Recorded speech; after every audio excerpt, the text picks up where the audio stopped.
Los 7 pecados digitales, con Iñaki Tovar. Bienvenido, bienvenida a Los 7 pecados digitales, tu magazín fricultural en el que cada domingo a la sagrada hora de la Santa Siesta me confieso para tentarte con un libro, una peli, una serie, un videojuego, un tema musical, un misterio y una herramienta digital. Soy Iñaki Tovar y estos son mis pecados, que espero de corazón que se conviertan en tus tentaciones.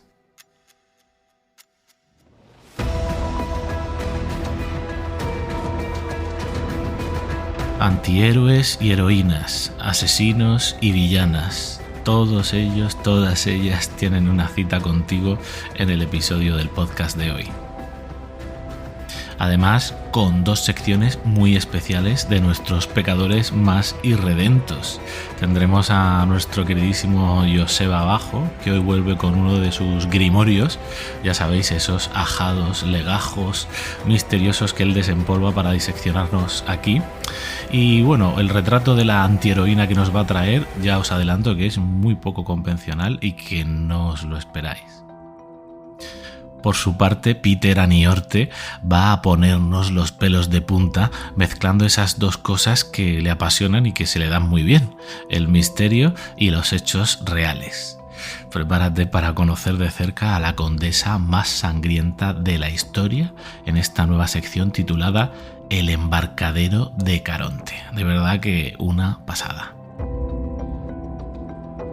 Y por supuesto, ya sabes que aquí también hay un hueco para ti. Este es tu confesionario y te está esperando.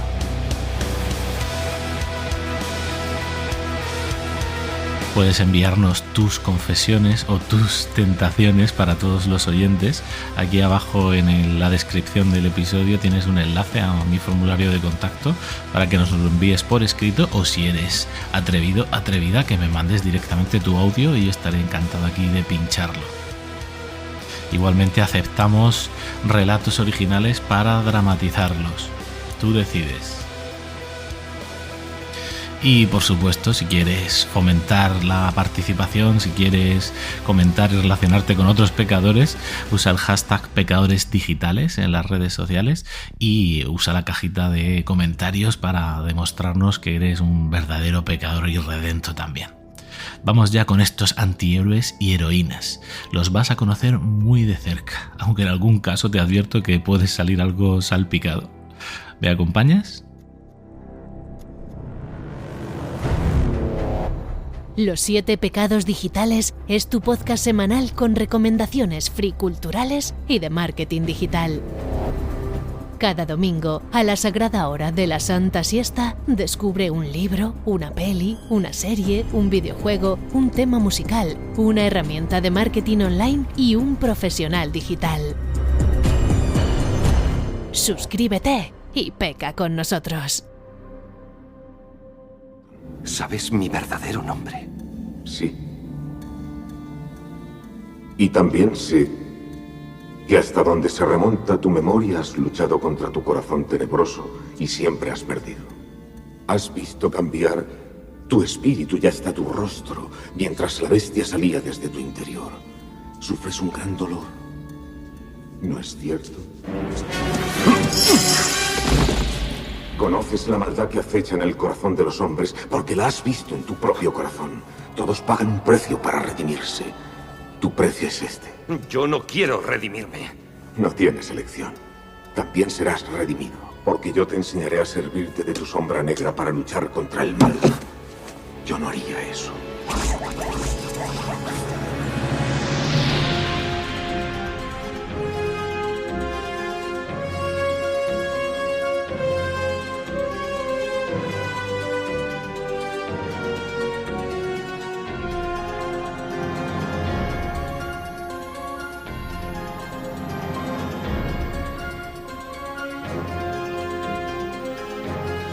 Qué ganas tenía de confesaros esta peli. Por si no habéis adivinado todavía, se trata de La Sombra, de 1994, dirigida por Russell Mulcahy y basada en el personaje creado por Walter B. Gibson en 1931. Ojo que este creador, este Walter B. Gibson, que creó estas historias de The Shadow, era un mago. Y además era el ghostwriter, que se llama, ¿no?, el escritor fantasma de Harry Houdini. Y bueno, pues le encargaron escribir una serie mensual de novelas de misterio basadas en este personaje de la sombra, ¿no? De novelas de misterio tipo pulp, ¿vale? En lo que se basó la peli de Quentin Tarantino, de Pulp Fiction, esas pulp novels, ¿no?, que eran tan famosas, bueno, y siguen siéndolo hoy en día ya casi como de culto, ¿no? Se convirtió en el pulp más exitoso de la historia. Pero imaginaos, ¿no?, ¿Qué puede haber en los recovecos de un tío que es mago por un lado y además el que le escribe los temas a Houdini, el que se los escribía, ¿no? Pues alguien que sabía mucho de teatralidad y misterio, como Batman. Y ahora veremos que es que esto definitivamente es una influencia para Bob Kane y su Batman. Se hicieron varias películas, ¿no?, más antiguas sobre este personaje, pero bueno, digamos que no hay ninguna tan remembrable como esta del director de Los Inmortales. Porque sí, Russell Mulcahy sabe de qué va el tema del cine y este proyecto lo cogió con muchas ganas. De hecho, incluso estuvieron rondando este proyecto Robert Zemeckis y el propio Sam Raimi, que literalmente estuvo pujando por los derechos, ¿no?, para podérsela quedar y dirigirla a él.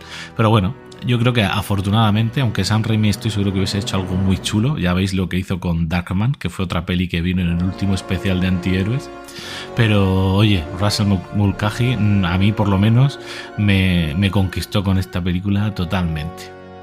Y eso que es que para la época tenía $40 millones de presupuesto, ¿eh? O sea, y gastaron sobre todo la mayoría en publicidad.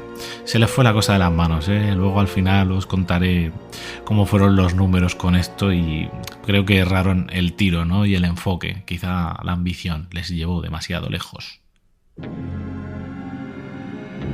El guión, por cierto, es del archiconocido David Coeb, que seguramente lo reconoceréis porque es el guionista de pelis como Parque Jurásico, Misión Imposible, Spider-Man, la buena, la de Sam Raimi, la de 2002, La Guerra de los Mundos de Steven Spielberg, Indiana Jones y la Calavera de Cristal.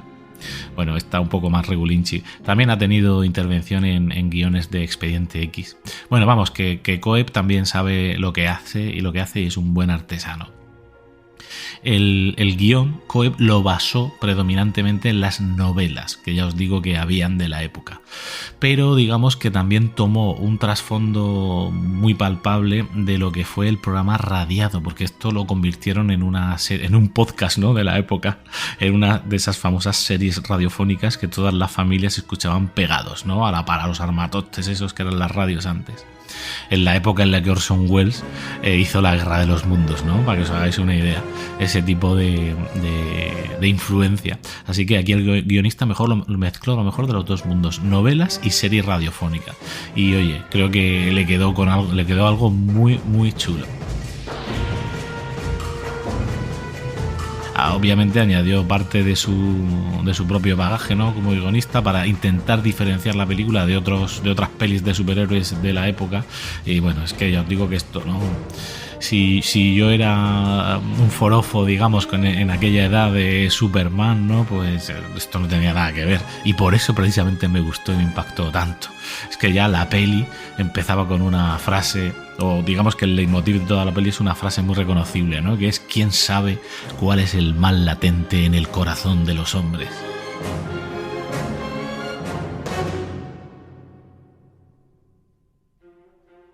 El argumento está muy bien, se desarrolla el prólogo en el Tíbet después de la Primera Guerra Mundial. Allí llega un estadounidense llamado Lamont Cranston, que interpreta muy bien a Alec Baldwin, que digamos que sucumbe a sus oscuros instintos y ahí se convierte pues en un rey de la guerra, rey del opio, en un malote de pelo oscuro que subyuga a la gente de la zona, ¿no? Pero un día lo secuestran los sirvientes del Tulku, un poder, digamos, equilibrador del universo, un santurrón, un lama de estos del Tíbet con poderes y con una daga mágica voladora que habla y tiene sensibilidad. Bueno, una movida que solo queda bien si lo veis en pantalla, no sé si os lo cuento yo, ¿vale? Digamos que este santurrón le da la oportunidad al protagonista, a Lamont Cranston, de dejar ese mal que esconde dentro aparcado y convertirse en una fuerza del bien. Y entonces le ofrece quedarse allí y entrenarse en este sentido. Y bueno, tras una discusión que mola mucho ver y que habéis podido escuchar un trocito ahora en la intro, digamos que Alec Baldwin se va a quedar allí durante 7 años en el Tíbet, sí, como Brad Pitt. Estoy en el infierno. Todavía no. El precio de la redención de Cranston era el de emprender la lucha del hombre contra el mal. El Tulku le enseñó a nublar la mente de los hombres, a ofuscar su visión a través de la fuerza de la concentración, dejando visible la única cosa que no puede ocultar nunca, su sombra. Así armado, Cranston regresó a su hogar, ese miserable lugar de perdición al que llamamos Nueva York. 7 años después.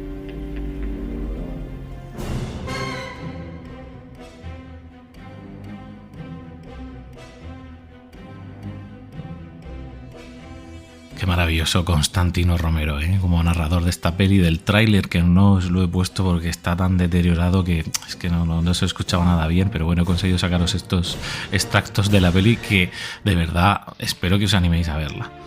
Bueno, en esos 7 años, además de someterse al típico entrenamiento físico mortal, ¿no? Pues aprende también a hipnotizar a los demás, a leer las mentes, a doblar sus percepciones, ¿no? Y eso le permite, pues, esconderse, ser invisible, y le permite desdoblar esa personalidad, un poco un Jekyll y Mr. Hyde mezclado con Batman, ¿vale? Total, que después de esos 7 años, cuando vuelve finalmente a ese Nueva York infecto, ¿no? Como hogar del pecado, el Cranston retoma su vida como un rico playboy. Y secretamente opera como la sombra, un vigilante que aterroriza los mundos bajos, ¿no? De la ciudad. Esto os suena, ¿no? Como os he dicho antes, os suena a Batman, pero aquí no, nadie ha copiado nada.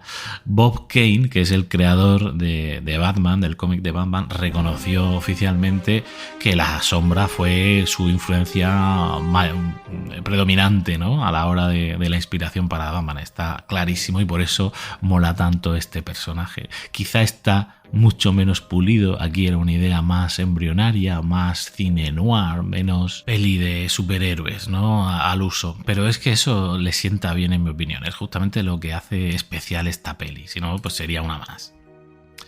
Además de combatir el crimen en las calles, hay gente a la que va reclutando, ¿no? Para su equipo. Hay criminales que salva y los convierte en sus propios agentes, digamos, agentes infiltrados, ¿no? En la sociedad, que le pasan información o que tienen conocimientos especializados en algunas áreas que le vienen bien, ¿no? Pues desde simplemente un chofer hasta ojos, ¿no? En la calle, como los vagabundos de John Wick.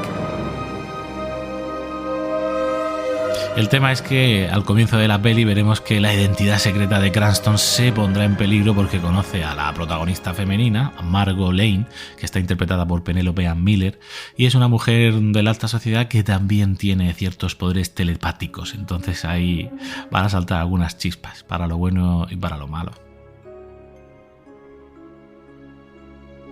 Yo tengo un recuerdo absolutamente cariñoso de esta película. Además, recuerdo haberla traído del videoclub muchas veces, haberla visto con amigos, haber visto también muchas escenas a cámara lenta. Mi mente de jovenzuelo, ¿no?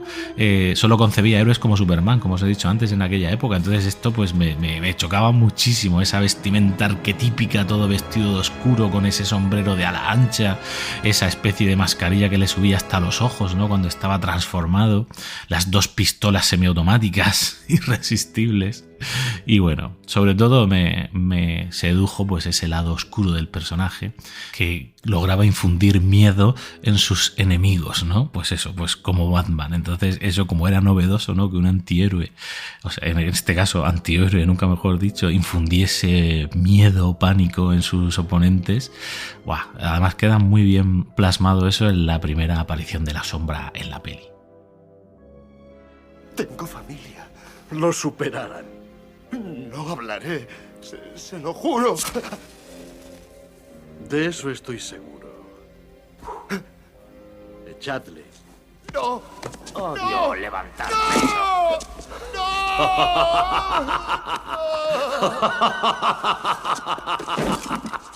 ¿Qué demonios ha sido eso? ¿Quién está ahí?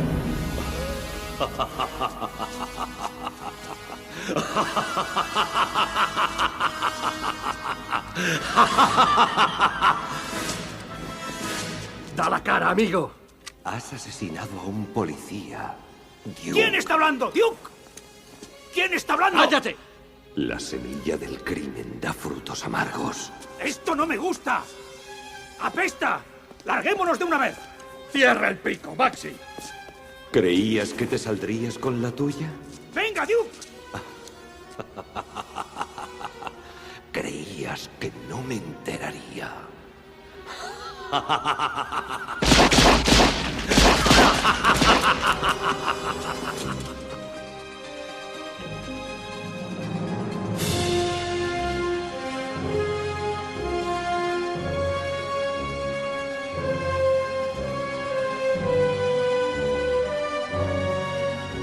Una vez más tenemos al juguetón de Jerry Goldsmith como compositor, que ya veis qué bandas sonoras que se marcaba el tío, ¿eh? Buah, buenísima esta banda sonora, de las que tenía luego en cinta de cassette y me escuchaba una y otra vez por las noches evocando, ¿no?, recuerdos de la peli, algo que me gustaba hacer muchísimo. Bueno, también tenemos, con recuerdo cariñoso para mí, sin duda son los efectos especiales de esta peli, ¿no? Y ese juego con las maquetas y las miniaturas que es brutal. Llegaron a recrear el Nueva York de los años 30, ¿no? Con una gran parte de la ciudad ahí con pintura mate de una manera muy guapa para poder hacer luego planos voladores, ¿no?, por las calles, algo que luego hizo también Tim Burton, ¿no?, de otra manera, pero con su Gotham gótica. Tenemos algunas escenas que a mí se me quedaron para siempre clavadas, como la escena de los tubos de aire para enviarse comunicaciones. ¿Sabéis estos tubos que habéis visto en el Mercadona o en algunos sitios donde los cajeros meten ahí un rollo de billetes, ¿no? Estos sistemas que habéis visto en algunas pelis antiguas que se utilizaban antes para pasarse mensajes por una especie de cañerías de aire por los cuales circulan los tubos. Pues aquí la sombra tenía también su red, ¿no?, su propia intranet de informadores para pasar este tipo de mensajes. Y hay un plano de estos de miniatura con la cámara sobrevolando entrando y saliendo del recorrido del tubo, que recorren edificios y ves un poco el trasiego de ese mensaje y ¡buah! Me flipa, en serio. Esas son las típicas escenas que a mí siempre me han flipado del cine, y aún hoy, los que se curran el hecho de mezclar maquetas y miniaturas con efectos digitales, igual que hizo Peter Jackson en El Señor de los Anillos, es que queda bien, es que queda muy realista, es que queda mejor que todo CGI. Por cierto, aparte de destacar la actuación de Alec Baldwin, que ya os digo que está genial, ¿no?, también se barajaron nombres como Jeremy Irons para este papel, pero creo que los ojos oscuros de Baldwin le pegan mogollón al personaje este de la sombra. También tenemos actorazos, como Tim Curry, nuestro queridísimo Pennywise de It, que se subió al carro de esta peli porque estaba su amigo Ian McKellen. Sí, efectivamente, Gandalf sale aquí haciendo de científico. Y bueno, es que ellos habían colaborado antes en una obra de Amadeus, ¿no?, como Mozart y como Salieri respectivamente. Entonces Tim Curry le tenía mucho cariño a Ian McKellen y cuando supo que estaba en el proyecto se subió a él.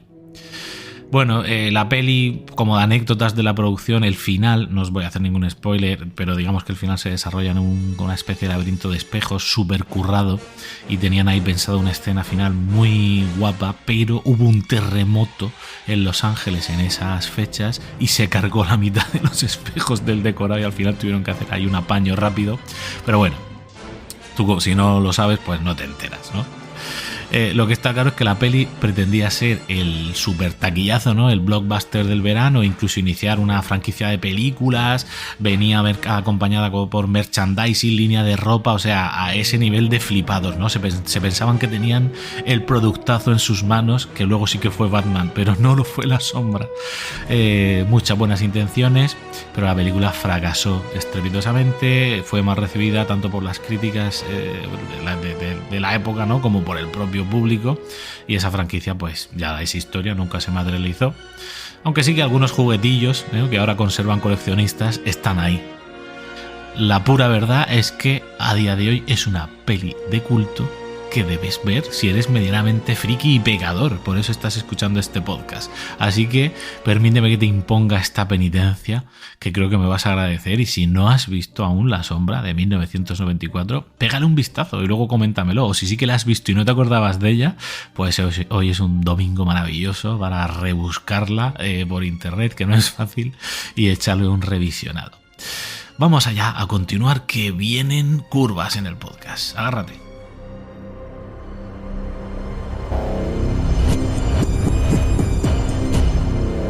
Los 7 pecados digitales, con Iñaki Tobar.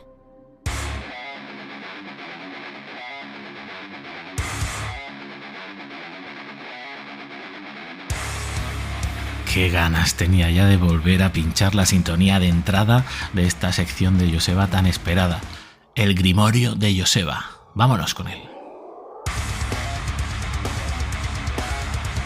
Ya sabéis que Joseba Bajo, que regenta su propio podcast aquí en iVoox también, llamado Teatro Robótico de Misterio, tiene a bien de vez en cuando compartir, desempolvar esos ajados legajos misteriosos, oscuros, que atesora en los sótanos de su teatro, y compartir con nosotros sus reflexiones sobre ellos, ¿no? Entonces, en este caso, para el programa especial de hoy de antihéroes y heroínas, pues nos ha desempolvado uno que creo que viene al pelo y que él ha hilado de una manera magistral. Creo de verdad que os va a sorprender. No os quiero desvelar cuál es el personaje que va a tratar, ¿no? de analizar, ¿no? sobre ese arquetipo del antihéroe o antiheroína en este caso.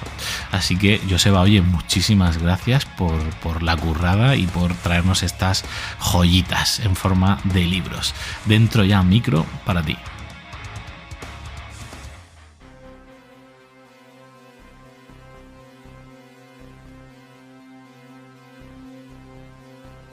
En primer lugar, creo indispensable detenerse a leer qué nos dice la Real Academia de la Lengua Española acerca del término antihéroe. Personaje destacado o protagonista de una obra de ficción cuyas características y comportamientos no corresponden a los del héroe tradicional. Supongo que esto significa que un antihéroe es aquel del que no se espera ningún tipo de hazaña valerosa o aguerrida, pero que aún así todo es capaz de llevarla a cabo cuando llega el momento. Sinceramente, me parece algo vago. Pensándolo bien, todos y cada una de las protagonistas de libros y películas que recuerdo deberían de ser considerados como antihéroes o antiheroínas. A pesar de todo esto, cuando pensamos en el término antihéroe, nos vienen a la cabeza personajes como Harry Callahan, Philip Marlowe, Conan o la reciente Imperator Furiosa. Todos ellos personajes de carácter arisco, se podría decir que rayanos en lo antisocial, personajes grises que bordean con sutileza esa delgada línea que separa la moralidad aceptada por la mayoría y lo que se considera intolerable. Personajes que apoyan un pie en el mundo de la delincuencia y otro en el de la justicia. A mi parecer, esta descripción se podría aplicar a casi cada personaje protagonista de cualquier película, libro, cómic y videojuego de aventuras o acción en la actualidad. Así que, al menos en términos modernos, podríamos considerar al antihéroe como el héroe prototípico. A modo de curiosidad, les diré que hace tiempo leí un artículo en el que se mencionaba una correlación en la moda del gusto por este tipo de personajes y la confianza que como colectivo tenemos en las instituciones. Como ejemplo, he de citar la literatura de detectives hard-boiled, que surgió en los Estados Unidos en los años 30 del siglo pasado. tiempos de incertidumbre en el que el protagonista tiende a tomarse la justicia por su mano en vez de dejarla en manos de unas instituciones que juzga incapaces o corruptas. Todos estos detectives que están a punto de cumplir un siglo puede que nos estén proporcionando una pista sobre si realmente hemos tenido alguna vez un interés real por historias protagonizadas por seres poderosos de inmaculada virtud. Veamos. Al mismo tiempo que los detectives, explotaba otro tipo de género, el western, que también es protagonizado en numerosas ocasiones por personajes grises. Si viajamos un poco más al pasado, nos encontramos con Sandokan, o con un bestseller de su época, El Conde de Montecristo, o por qué no, con Drácula. Pero si viajamos un poco más al pasado, nos encontramos con otro tipo de antihéroe diferente. El binomio Don Quijote y Sancho Panza propuesto por Cervantes. El del pícaro Lázaro de Tormes que apareció unas pocas décadas antes. Incluso si viajamos hasta el año 1200, nos encontramos con el Cid Campeador, un personaje fronterizo en todos sus aspectos. Pero vayamos hasta el principio de todo esto. Vamos a viajar hasta el 2500 antes de nuestra era. Escuchen este sonido.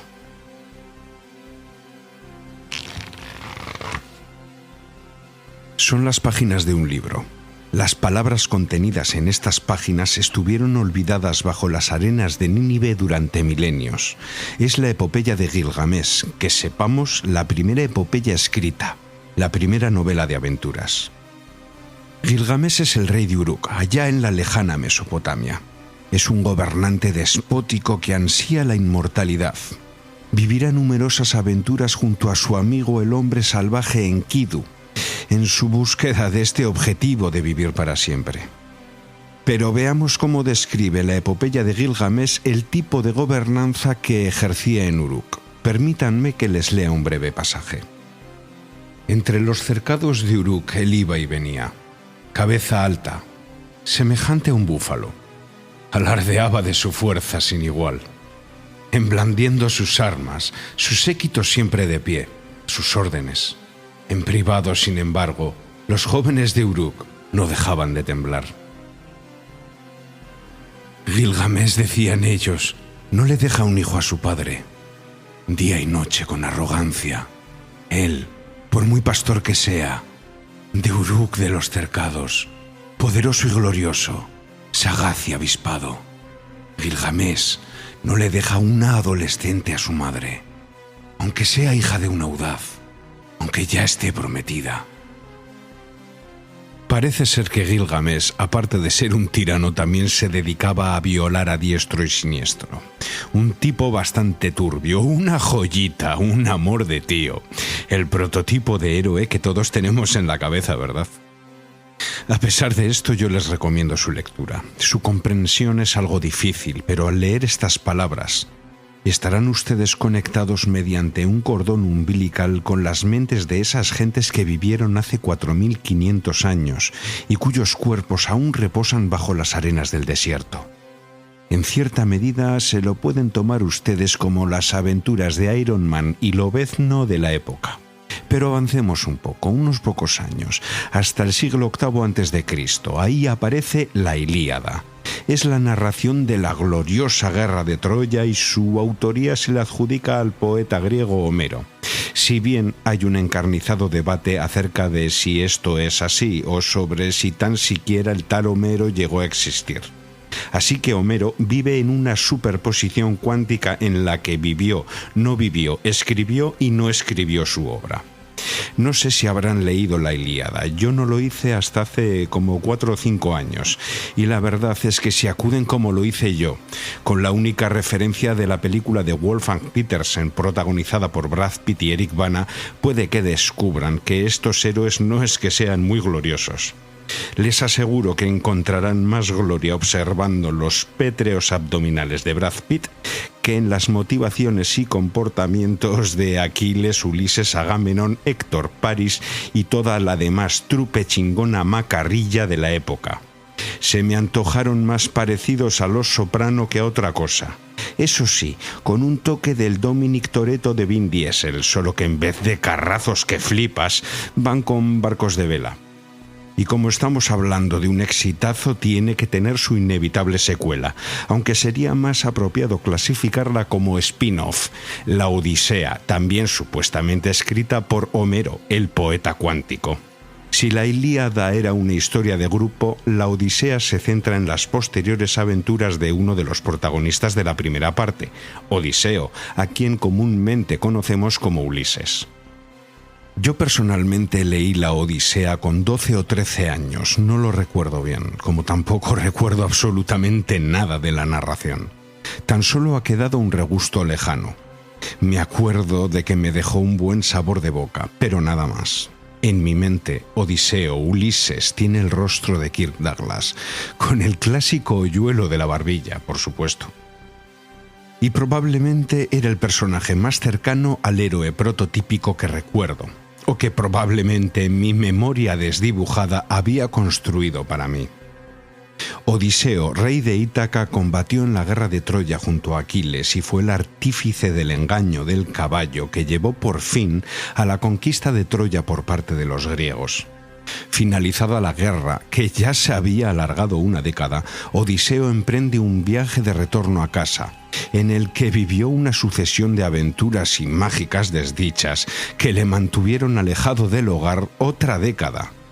Odiseo era un hombre avispado que consiguió solventar cada problema gracias a su astucia, solo para descubrir al llegar a Ítaca que en su palacio habitaban más de un centenar de pretendientes al trono, usurpadores que incomodaban a su esposa Penélope y que vivían en una fiesta continua sin privarse de cuantos caprichos deseasen. Una vez más, Odiseo tejerá un ardid para recuperar su trono, matando junto a su hijo Telémaco a todos los pretendientes y a las sirvientas que con ellos habían yacido. De esa manera, Odiseo recupera su honor, para retornar con su abnegada esposa Penélope. Odiseo era el gran héroe que, tras vencer en la guerra, había regresado a casa tras pasarse una década enfrentándose a brujas y cíclopes que se habían obstinado en impedírselo. O al menos eso es lo que le contó a su mujer, claro. ¿Se acuerdan de la definición de la RAE? Bien, pues centremos el foco en Penélope. En la Odisea, Penélope es una amante esposa que padece a estos usurpadores durante 2 décadas, aguantando hasta que su marido vuelva de la guerra. Les promete a los pretendientes que tomará una decisión cuando termine de tejer el sudario de Laertes, padre de Odiseo. Penélope tejerá durante el día mientras que por la noche deshará a escondidas el trabajo, alargando así de manera indefinida la decisión. Convendremos que mantener un reino en tiempos de la Grecia clásica a base de tejer y destejer un sudario no parece muy realista. Supongo que tiene la misma credibilidad que las aventuras de Odiseo. Puede entonces que en este segundo plano de la Odisea haya algo más. Una historia que debía ser reconstruida para narrar una hazaña oculta, mantener el reino de Ítaca durante aquellos 20 años en los que no hubo un aguerrido héroe legendario para defenderlo. Esa misma pregunta se le cruzó a Margaret Atwood por la cabeza, y después, en el año 2005, publicó la respuesta en forma de una novela llamada Penélope y las 12 criadas. Sobre Margaret Atwood ya les he hablado, así que si les apetece saber un poco más sobre esta anciana venerable, les remito al grimorio que dediqué a la novela El cuento de la criada. Penélope y las 12 criadas nos cuentan la otra historia de la Odisea, la que pasó entre las paredes del palacio de Ítaca. A estas alturas ya habrán adivinado que mi lectura recomendada en este grimorio de antihéroes no va a ser un tipo de personaje como Harry el Sucio.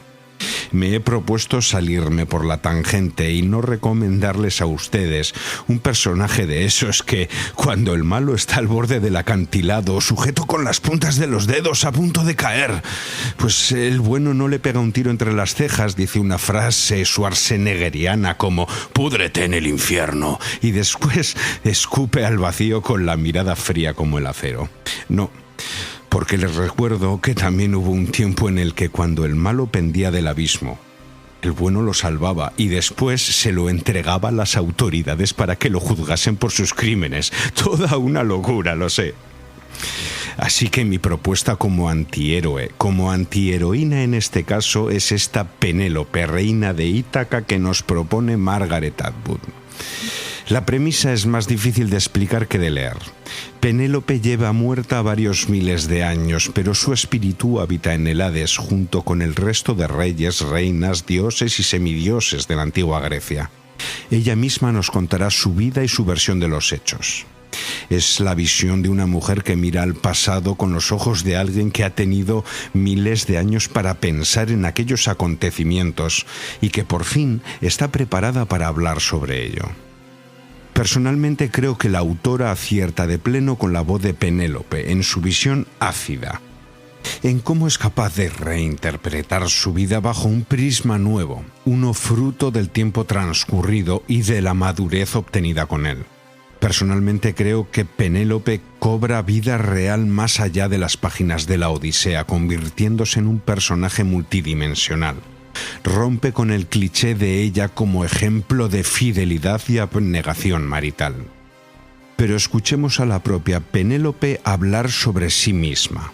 ¿Cómo se describe? Imaginadme pues como una muchacha inteligente pero no excesivamente hermosa, en edad de merecer. Unos 15 años. Supongamos que estoy mirando por la ventana de mi habitación, situada en el segundo piso del palacio, hacia el patio, donde se están reuniendo los aspirantes. Un montón de jóvenes dispuestos a competir por mi mano.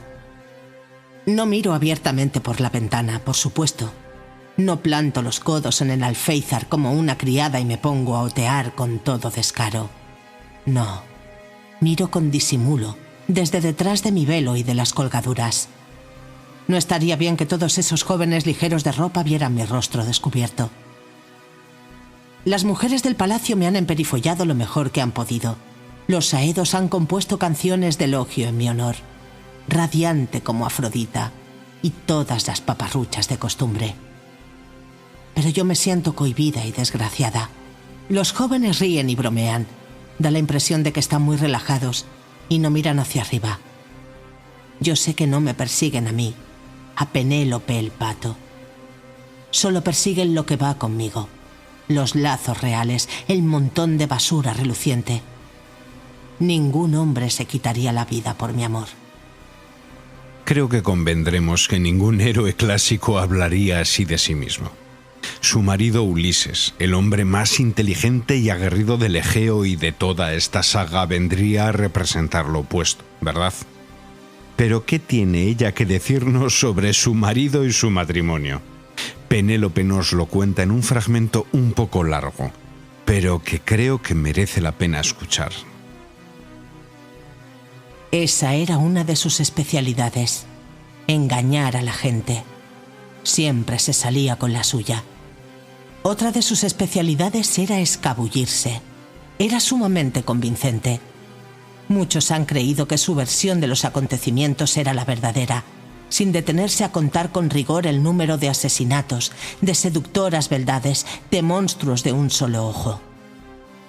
Hasta yo le creía a veces. Sabía que mi esposo era astuto y mentiroso, pero no esperaba que me hiciera jugarretas ni que me contara mentiras. ¿Acaso no había sido yo fiel? ¿No había esperado y seguido esperando pese a la tentación, casi la obligación, de hacer lo contrario? ¿Y en qué me convertí cuando ganó terreno la versión oficial? En una leyenda edificante, en un palo con el que pegar a otras mujeres.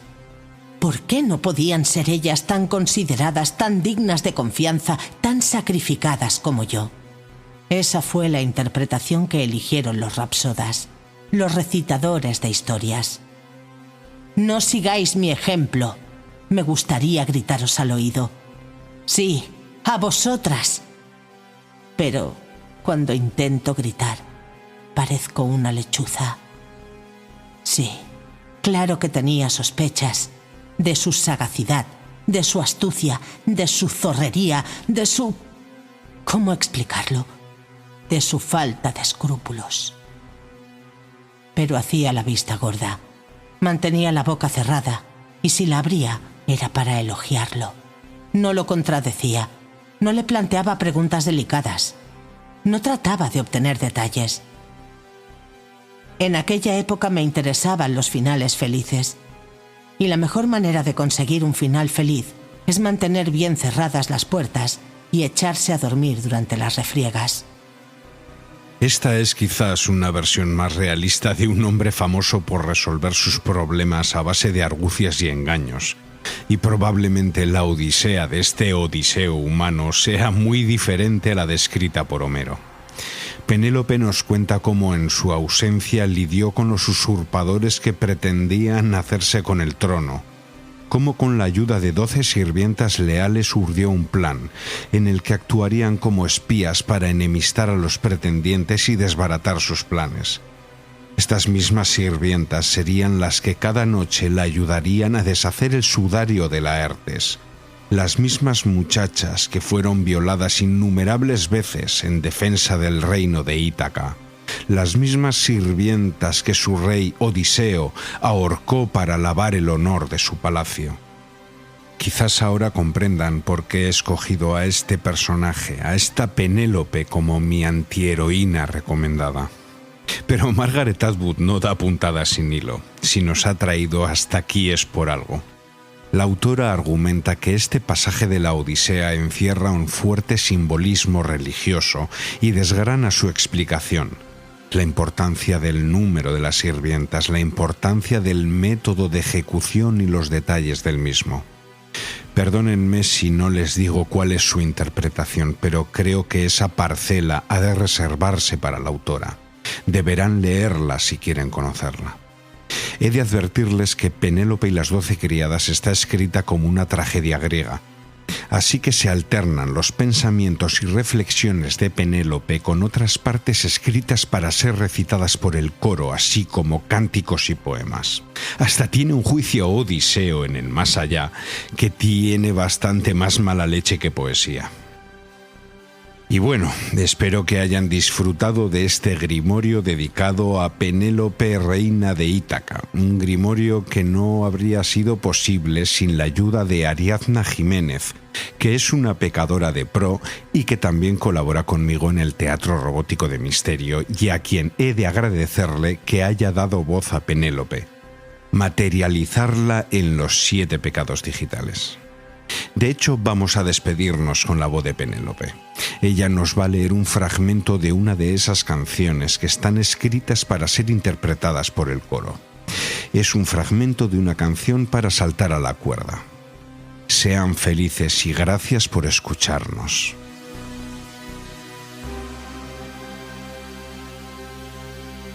Somos las criadas que mataste, las criadas traicionadas, colgadas en el aire. Quedamos agitando los desnudos pies. Tú te desahogabas con cada diosa, reina y ramera con la que te cruzabas. ¿Nosotras qué hicimos? Mucho menos que tú. Fuiste injusto. Tú tenías la fuerza de la lanza, el poder de la palabra.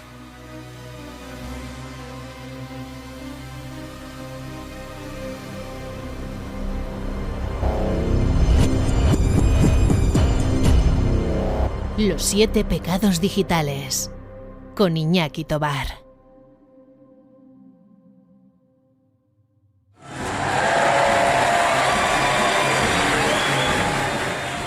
Le di un giro a la investigación a cada puto paso. Fui a cada narcocasa entre Westchester y Kensington. Por no hablar de todas las pistas que seguí. Cientos, joder. Mandé al equipo de buceo a rebuscar en el fondo del ¿Cuántas veces te lo tengo que decir? ¡John Bailey!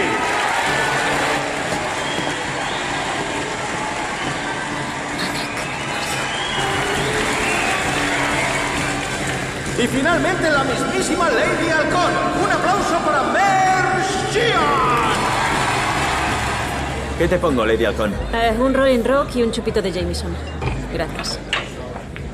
¿Es un buen lugar para pedir birra? ¿Te gusta esto? De momento, sí. Es un buen lugar para pedir birra.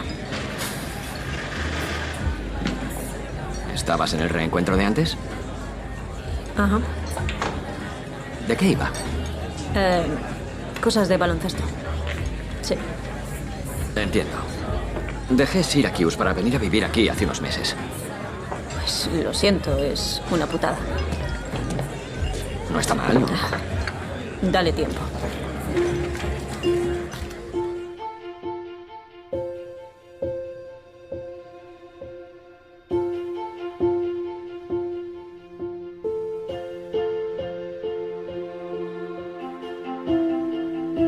Qué serie más buena os traigo. De verdad, es que es buena, ¿vale? Es buena. Y no la traje antes porque ya siempre os digo que me gusta dejarlas un poco en barbecho, dejarlas ahí que se queden un poco en la memoria, porque a veces recién terminada de ver te puedes dejar llevar por el hype así inicial, ¿no? Y a daros una recomendación temprana de algo que luego ni siquiera perdura en la memoria. Yo intento que todo lo que os comparta aquí ya tenga un pozo en mi memoria, ¿no? Porque eso, por lo menos para mí, me indica de que me marcó, ¿no? Me dejó ese pozo. Entonces, bueno, es parte de mi control de calidad y de filtrado antes de compartiros aquí estos pecados y estas tentaciones. Entonces, Mary of Easttown la vi ya hace unos meses y se ha convertido en una de mis series, pues no diría que de todos los tiempos, pero sin duda de los últimos años, de lo mejor que hemos visto, ¿vale?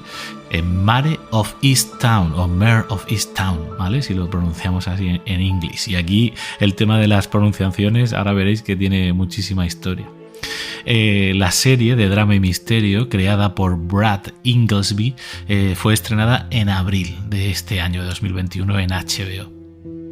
Y está dirigida por Craig Zobel, que ojo, Craig Zobel me encanta porque ha dirigido muchos episodios de The Leftovers, que ya sabéis que es una de mis series favoritas, de American Gods, que sabéis que no tiene desperdicio, no la hemos traído todavía por aquí, pero sin duda la mencionaremos, y bueno, y la propia Westworld, que ya me diréis, Westworld tiene algunos episodios maravillosos, ¿verdad? Esa es otra de las que tengo ahí en barbecho, esperando a verme la última temporada para acabar trayéndola por aquí. Bueno, pues como os decía, Mare of Easttown ha sido una de las sorpresas de este año y ha gustado a todo el mundo, hasta a los críticos. Se ha llevado 16 nominaciones a los premios Emmy, ¿vale? Todo eso no suele ser por casualidad, a no ser que sean productos súper enlatados, ¿no? Productazos súper marketingianos. No es el caso, es una apuesta por una historia bastante íntima, bastante sencilla.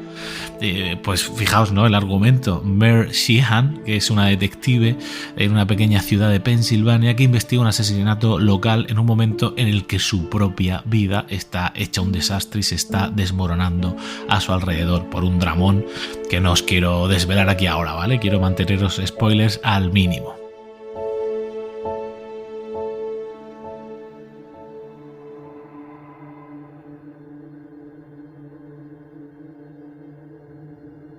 No os lo he dicho todavía, pero sin duda lo que más brilla, ¿no?, en esta serie es su protagonista, a la que interpreta a Mare, que no es otra que Kate Winslet.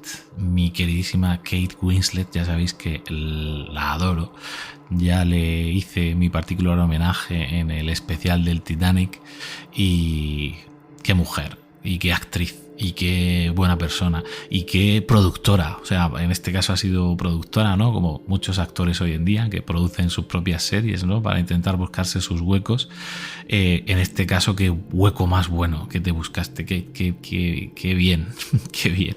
Y qué bien, qué buenas referencias dan de ella todos los compañeros de rodaje, no solo como actriz, que es espectacular, y ahora os daré algunas pinceladas de todos esos toques de calidad, sino como productora, ¿no? Manteniendo el equilibrio, acompañando a todo el mundo, que todo el mundo se sintiese cómodo, que todo el mundo fuese igual, nada de estrellitas, nada de una caravana más grande que la otra, o sea, este tipo de cosas. Y ojo que esta producción es de las que se vio, digamos, lastrada, ¿no?, por la pandemia, se tuvo que pausar a mitad de rodaje, meter a varios de los actores, tenerlos confinados, ¿no?, en una casa durante un tiempo. O sea, ha pasado por todo esto y eso implicó luego muchos recortes, reescrituras de guión para hacer escenas que no estuviese la gente tan expuesta, que hubiese menos gente al mismo tiempo, tuvieron que quitar un montón de extras, pero todo eso incluso le ha sentado bien, ¿no? Pues le ha sentado bien porque se ha quedado en una historia aún más intimista, ¿no? Y aún más centrada en las personas, ¿no? Tiene un toque humano muy, muy grande. En ese sentido, a mí lo primero que me venía a la cabeza viendo Mare of Easttown fue la serie de Broadchurch, que os la traje por aquí, ese dramón británico, ¿no? De una comunidad, una muerte y un crimen que hay que resolver con un giro final inesperado.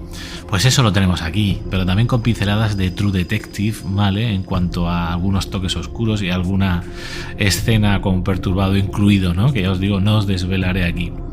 Lo que está claro es que esto es un drama thriller de crimen basado en una comunidad pequeña, en ese pueblecito de Transilvania, y en unos giros de guión y en un golpe de efecto devastador que hace que luego, claro, todo el mundo estuviese hablando de esta serie, Daos cuenta que el episodio final se convirtió en el episodio más visto de la historia de HBO Max, ¿vale?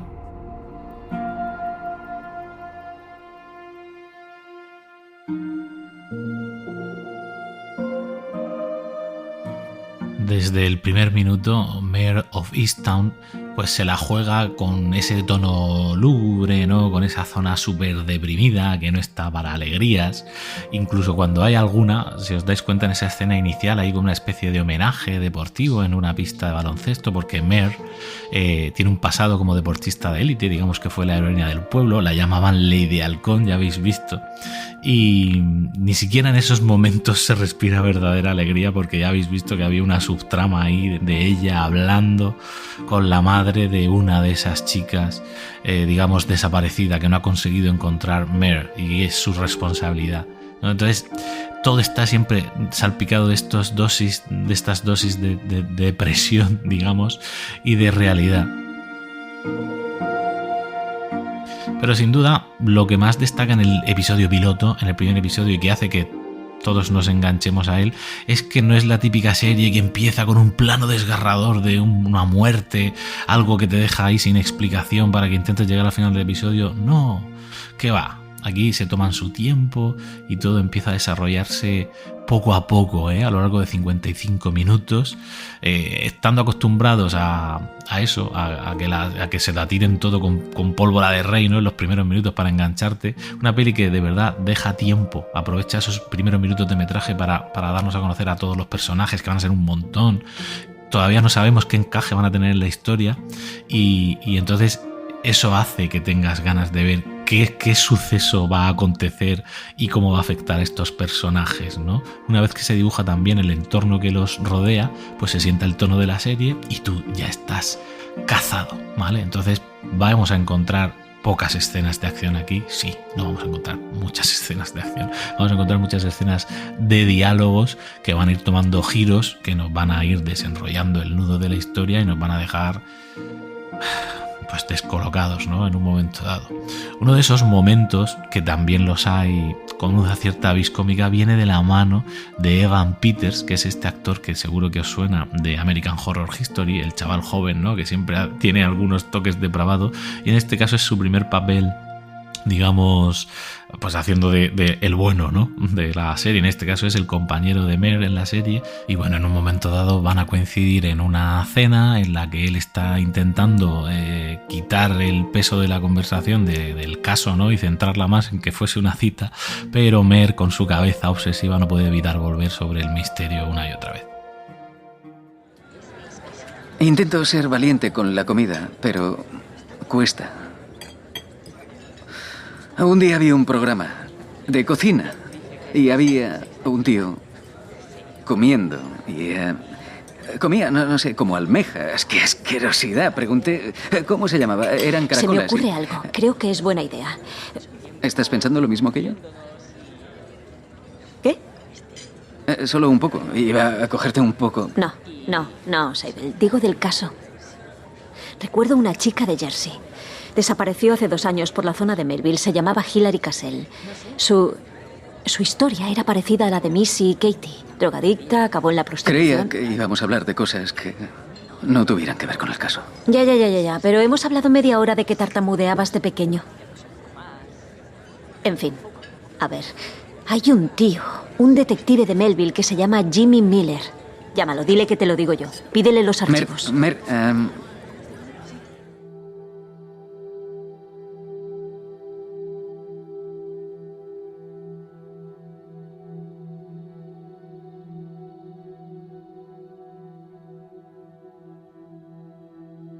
vamos a disfrutar de esta Mare una y otra vez, ¿no?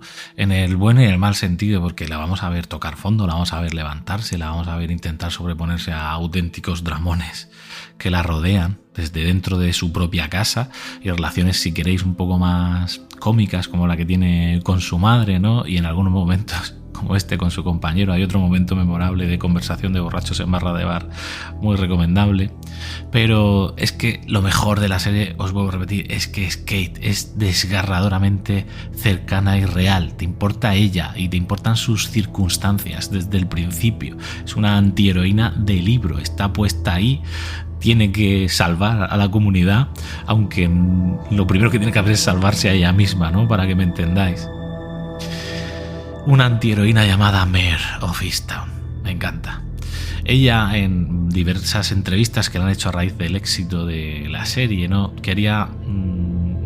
Lo que no quería era convertir su personaje pues en una superheroína de 40 años, buenorra, súper bien maquillada, súper bien arreglada. Dice, porque eso no es real. De hecho, ella se estuvo entrenando con una auténtica detective de campo, ¿vale?, de Filadelfia durante varios meses, viéndola trabajar. Luego desarrolló su papel sobre él, ¿no?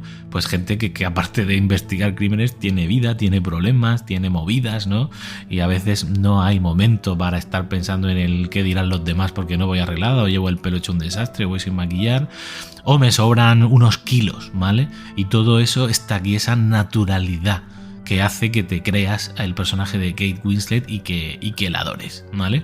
De hecho, ella fue famosa también en estos meses pasados por pedir expresamente al equipo de marketing que fuera los retoques de Photoshop, porque los primeros carteles y imágenes promocionales, claro, las retocaban los diseñadores, pues intentando mostrar la mejor cara, y ella, pero ¿por qué me estáis quitando las arrugas? ¿Por qué me estáis quitando las manchas? ¿Por qué me habéis metido tripa? Jolín, si tengo lorcillas. Y no pasa nada, es que soy una mujer de 40 años y no soy una supermodelo. O sea, llevo una vida normal como cualquiera, o este personaje, ¿no?, mejor dicho, y eso es lo que quiero que se muestre en la serie. Entonces, creo que es un gran aporte, esa naturalidad que imprime al personaje. En definitiva, son 7 episodios que te van a dejar con muchas ganas de seguir conociendo a esta Mare, y de verdad espero que así sea. Ya se ha fantaseado con la continuación de sus avatares y de sus historias. Como anécdota os diré que uno de los protas en esta serie, que lo habéis oído hablar al principio, es Guy Pearce, ¿vale? Y en un momento dado lo vemos conducir un coche, su coche, que es el mismo modelo de Howard, descapotable, que conducía en Memento, en la peli de Memento. Imagino que un guiño que hacen aquí para los realmente frikis. Memento, una peli que sin duda vendrá cuando hagamos un especial Nolan. Tiene que venir Memento, por supuesto. Así que aquí queda esta recomendación de Mare of Easttown y espero tus comentarios en la cajita. Continuamos.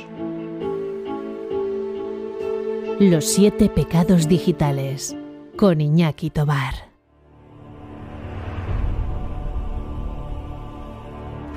Hemos puesto a tu alcance el sofisticado arte del asesinato. Juega como el hombre más peligroso del mundo. Conocido solo por su nombre en clave, Agente 47. Lo convirtieron en lo que es ahora, un experto del asesinato. Pueden ser asesinatos íntimos e indoloros, o pueden ser atroces y violentos. 47 los domina todos. Está en tus manos.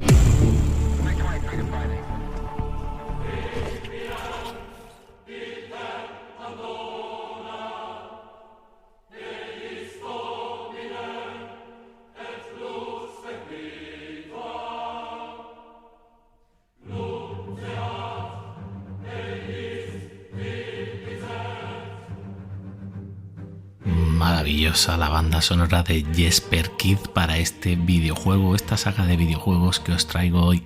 Un Jesper Kyd que también es un maestro haciendo bandas sonoras para videojuegos, por ejemplo los de Assassin's Creed, ¿no?, y muchos otros. Pero esta fue la primera vez que yo me quedé flipado escuchando en bucle simplemente la pantalla de menú de carga del juego, porque sonaba esta canción de fondo. Brutal, Jesper Kyd. Y el videojuego igualmente magistral, Hitman.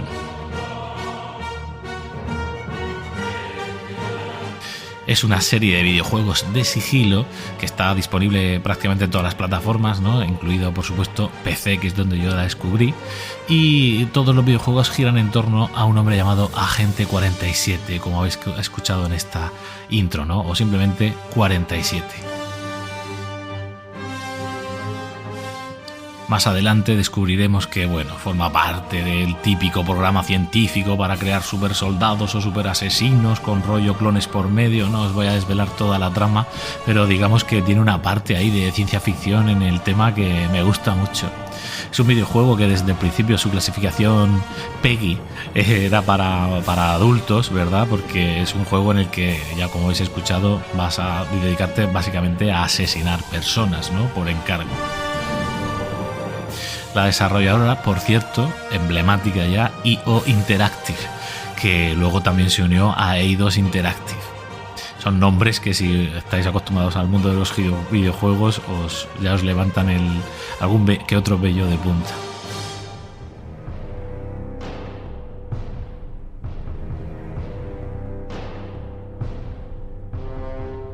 A día de hoy hay como 7 juegos ya de esta saga. Yo la verdad que solo os voy a traer los 2 primeros, que son los que yo jugué y completé hasta el final, ¿vale? Luego ya no he seguido profundizando, aunque me consta que los últimos de la saga son especialmente buenos también y espero hincarles el diente, antes o después. Pero aquí os los traigo estos 2 primeros porque en su momento fueron revolucionarios y a mí me impactaron y me metieron en esa revolución, ¿no? Esa revolución que eran los juegos de sigilo, de buscar otro acercamiento en vez del de la acción, ¿no? El acercamiento a la parte más creativa. Estas 2 historias principales que hacen el arco de las 2 partes, Hitman Codename 47 y Hitman Silent Assassin, asesino silencioso, bueno, pues son un par de historias principales, ¿no?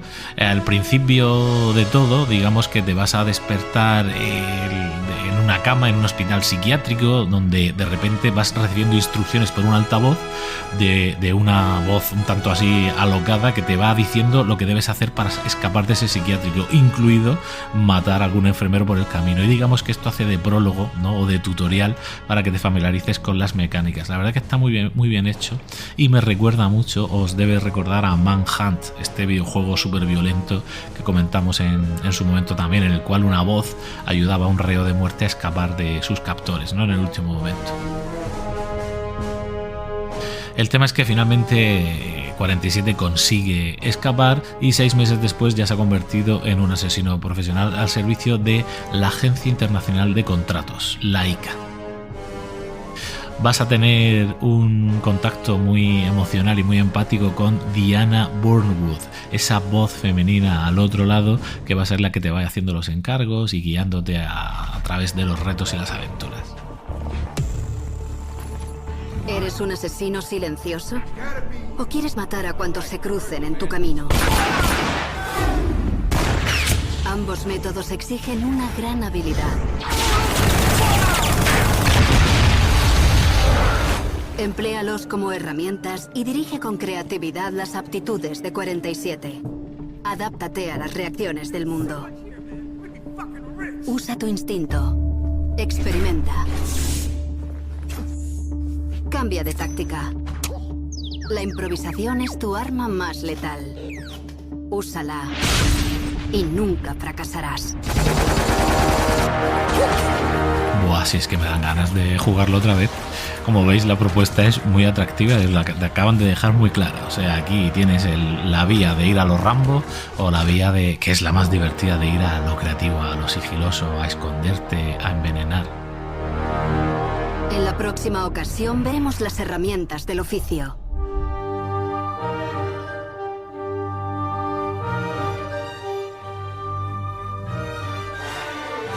De alguna manera construyen esa mitología, ¿no? Ese lore alrededor de esa Agencia Internacional de Contratos, un poco como luego ha explotado John Wick, ¿no? De una manera que tanto nos ha gustado a todos y que por supuesto también tendrá su eco aquí en el podcast. Es un juego en tercera persona, ¿de acuerdo? Con la cámara libre alrededor del personaje, con unos gráficos bastante currados para la época, con unos efectos de física muy buenos, con sus dosis buenas de sangre. Claro, es un juego de asesinatos, no se van a andar con chiquitas ahí, para eso tenían la calificación PEGI.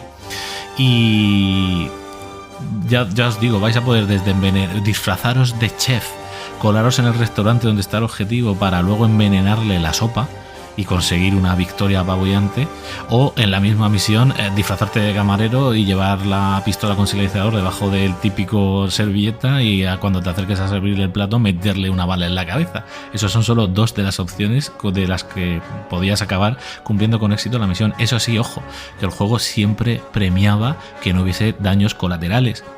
De manera que si tú matabas a gente inocente por el camino o causabas más destrozos o violencia de la necesaria, la gente que te pagaba por el contrato te disminuía la cantidad de dinero, y en algunos casos, si el balance era negativo de tu saldo, la misión directamente se te daba por invalidada, ¿no? Y tenías que repetirla. Bueno, la cuestión es que esta primera parte son 12 misiones, sin contar ese prólogo, ¿no? Para cargarse a 4 jefazos del crimen, que luego descubriremos que están interconectados entre sí y a su vez con esa voz que nos hizo escapar del manicomio y que nos va a llevar a un final de la primera parte brutal, fue memorable, ¿vale?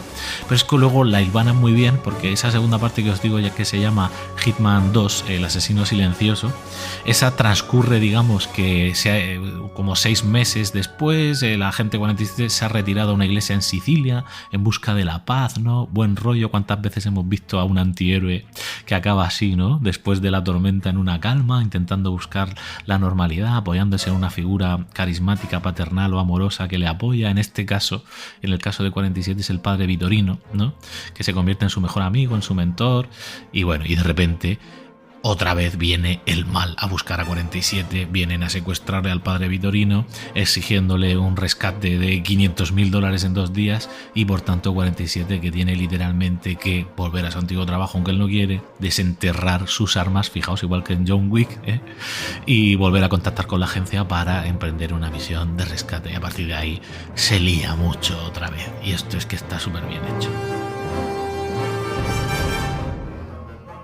Resumiendo, mezcla súper original de acción, sigilo, muchísima creatividad a la hora de realizar las misiones, y que desde luego el equipo de desarrollo puso ahí la carne en el asador, momentos dramáticos y de violencia, y también algunos momentos cómicos, ¿no? Que pueden surgir de algunas situaciones a la hora de ejecutar esos asesinatos. Y recuerdos que perduran en mi memoria, pues la primera vez, con el primer juego, que activas el desenfundar tu pistola con silenciador y el juego se pone en modo cámara lenta, tu corbata, que ya os digo que había física ya avanzada para la época, ondeando al viento mientras tú echas a correr pegándole tiros al objetivo, y que te lo acabas de cagar en plena calle porque has improvisado, o sea, acabas de improvisar, no tenías un plan y al final el plan ha sido desenfundar en la calle y pegarle un tiro. ¿Has cumplido el objetivo? Sí. ¿Vale? Pero ese momento con esta música, yo os digo, de peli, la cámara lenta y tú teniendo el control, ¿no?, de esta máquina de matar, pues mola bastante. También es verdad que este universo de Hitman ha sido tan apabullante que han surgido un par de pelis, ¿no? En 2007 salió una protagonizada por Timothy Olyphant, un truñaco en mi opinión.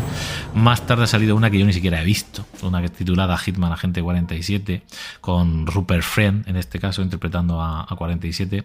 No la he visto, si alguno la ha visto y la recomienda. Yo vi la primera y ya pensé, pues la típica peli basada en videojuego que no va a ningún sitio.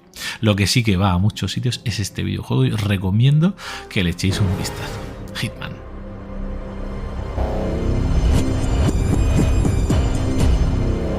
Los 7 pecados digitales, con Iñaki Tobar.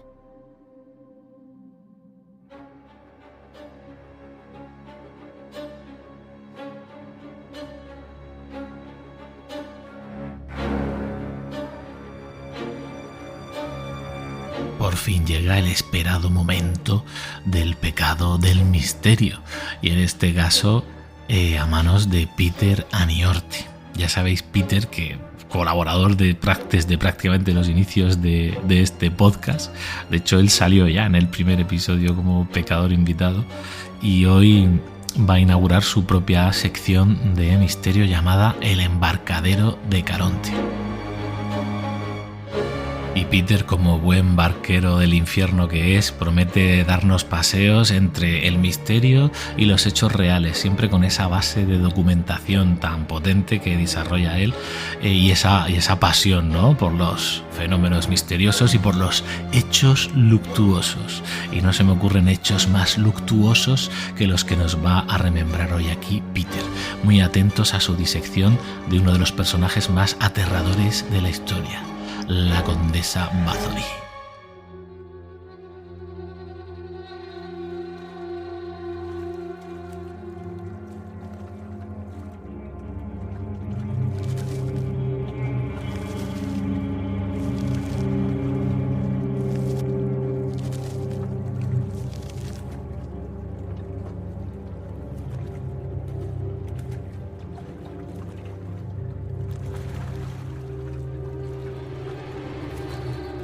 El embarcadero de Caronte, con Peter Aniorte. Comenzaremos este primer embarcadero de Caronte dando un pequeño salto en el tiempo, retrocediendo hasta el siglo XVI. Y nos vamos a trasladar hasta una de las regiones históricamente más convulsas de Centroeuropa. Corre el año 1560 y acabamos de dejar atrás la Edad Media para dar inicio a la Edad Moderna. El 7 de agosto de ese 1560, en la ciudad de Nyírbátor, perteneciente a las ricas y prósperas tierras de la por aquel entonces región húngara de Transilvania, nacería la protagonista de nuestra sección de hoy, la condesa Erzsébet Bathory de Eckstedt. Erzsébet, o Elizabeth Bathory, fue la segunda de los 4 hijos fruto de la relación endogámica entre Jorge Bathory de Eckstedt y Anna Bathory de Somlia, que eran primos entre sí. Sus padres, y obviamente ella misma, formaban parte de la Casa de Bathory, una de las familias aristócratas húngaras de finales del medievo, más ricas y poderosas, y directamente emparentada con la realeza de Hungría. A finales del siglo XV, la familia Bathory se divide en 2 ramas, los Bathory de Eckstedt y los Bathory de Somlia, entre las cuales encontramos a varios miembros que llegan a ser voivodas y príncipes de Transilvania, de donde la familia era originaria. De hecho, uno de los antepasados de la propia Erzsébet fue el voivoda de Valaquia, Vlad III de Valaquia, más conocido como Vlad Tepes, el Empalador, o Vlad Dracúlea, actualmente héroe nacional rumano, en gran parte debido a su feroz defensa contra el Imperio Otomano y que, como muchos sabréis, caracterizado por sus brutales y sádicas costumbres como el empalamiento de sus enemigos.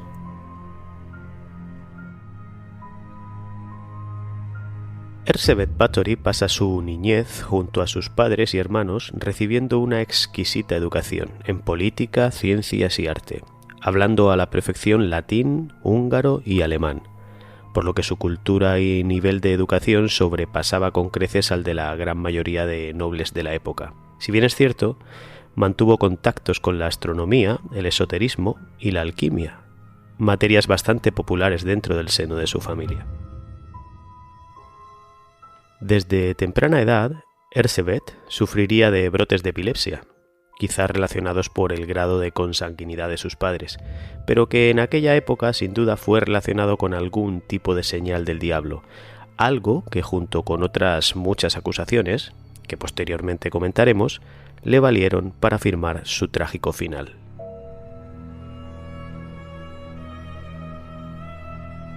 A los 11 años de edad es prometida con su primo Ferenc Nadasdy, también perteneciente a la clase aristócrata húngara, y un año más tarde, a los 12 años, trasladaría su residencia al castillo Sárvar, propiedad de la familia de su prometido, donde residiría junto a su suegra Úrsula, con la cual nunca mantuvo una buena relación. Durante esa época, la condesa Bathory tuvo algunos escarceos amorosos con personal del servicio del castillo, quedando incluso embarazada a la edad de 13 años de uno de sus mozos. El castigo que propinó el futuro esposo de Erzsébet al mozo fue salvaje, hasta tal punto que ordenó su castración y posteriormente arrojaría al propio joven a los perros. La familia de Ferenc, para intentar ocultar tal deshonra por parte de Erzsébet, la envió a otro de los castillos de los Nadasdi, donde daría a luz, entregando posteriormente a su hijo a unos campesinos.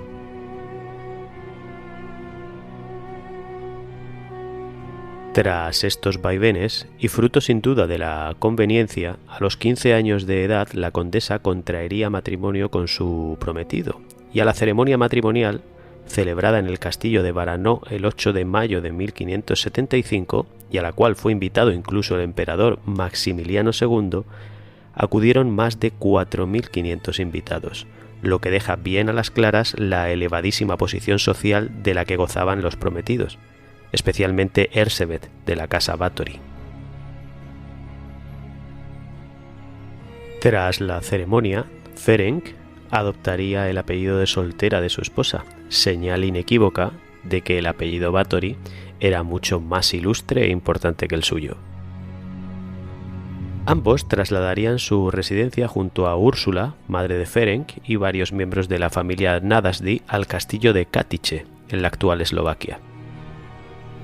Un castillo construido en el siglo XIII, principalmente para proteger la frontera occidental de Hungría, especialmente para vigilar el camino que unía Hungría con Moravia.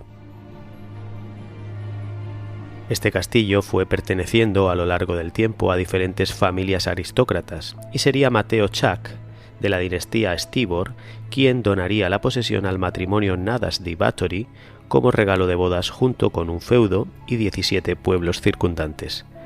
Aunque por lo que realmente es famoso este castillo es sin duda por haber sido la residencia de la condesa los últimos años de su vida y por los salvajes hechos que supuestamente se le atribuyen y que sucedieron tras sus muros.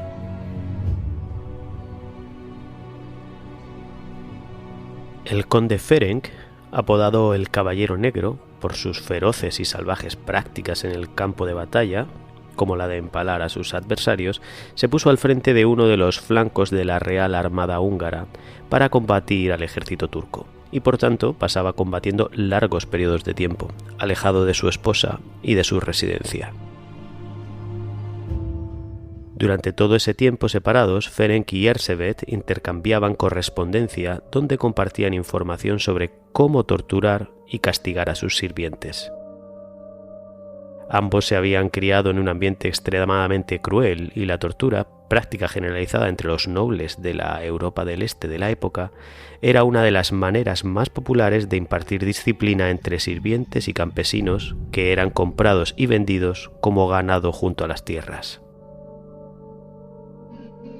En la correspondencia epistolar entre ambos se descubrieron prácticas habituales de castigo entre las casas nobiliarias de media Europa, como los azotes con ortigas, ya que su efecto era incluso peor que el del cuero, introducir agujas o astillas bajo las uñas, u otras como cubrir a los sirvientes más díscolos con miel y dejarlos a merced de abejas e insectos, y en invierno enterrarlos en la nieve y arrojarles cubos de agua helada hasta que morían por hipotermia.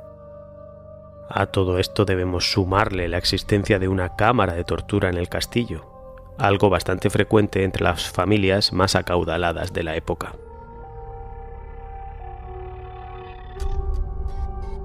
Las largas ausencias de Ferenc, debido a su desempeño en el campo de batalla, no permitieron a la pareja tener descendencia hasta 10 años más tarde de su matrimonio.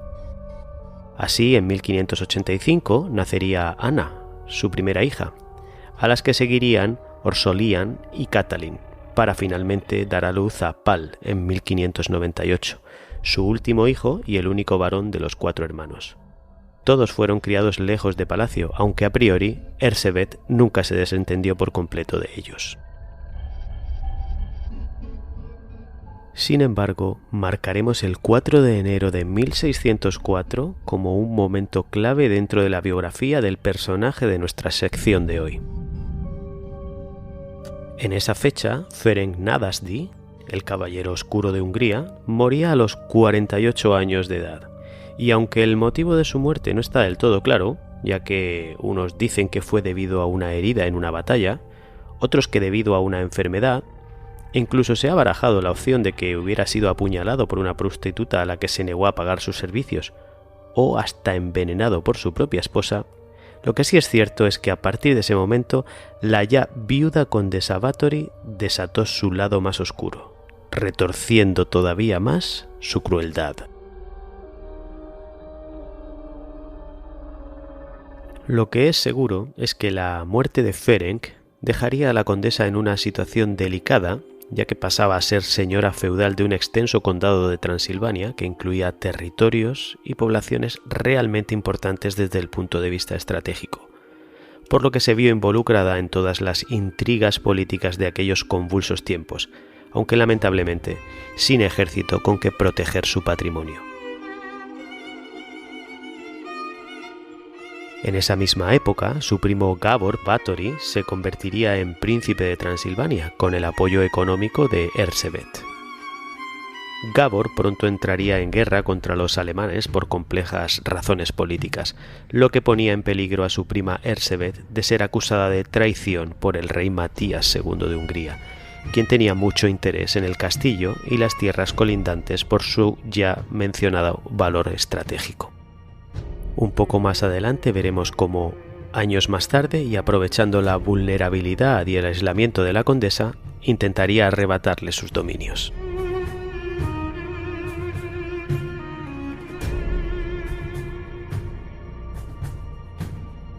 Poco después de la muerte de su marido, la condesa decide echar de manera fulminante a su suegra y al resto de la familia Nadasdi del castillo y manda a las mazmorras a las sirvientas y al personal afín que había estado bajo la protección de su suegra, donde recibirían, según la condesa, el castigo que merecían.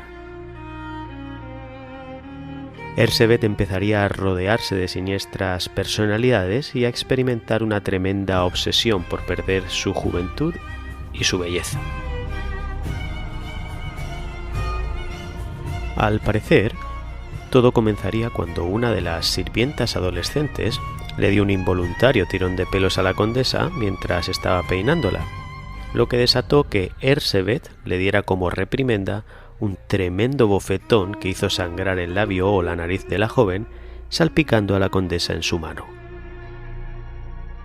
Cuando ésta fue a limpiarse, le pareció ver cómo allí donde había caído la sangre, la piel recuperaba su tersura y las arrugas desaparecían, lo que inmediatamente le hizo recordar las palabras que en su momento le dijera una de sus nodrizas en la corte, Ana Darvulia, una anciana bruja que consideraba la sangre de doncellas vírgenes el remedio al envejecimiento, algo que la condesa ansiaba con fervor.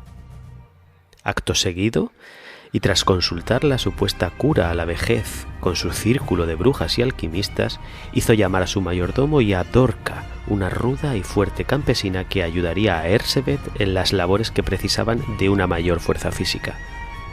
A continuación, desnudaron a la joven y la degollaron, llenando un barreño con su sangre, con la cual Erzsébet se embadurnó y hasta probablemente bebió de ella.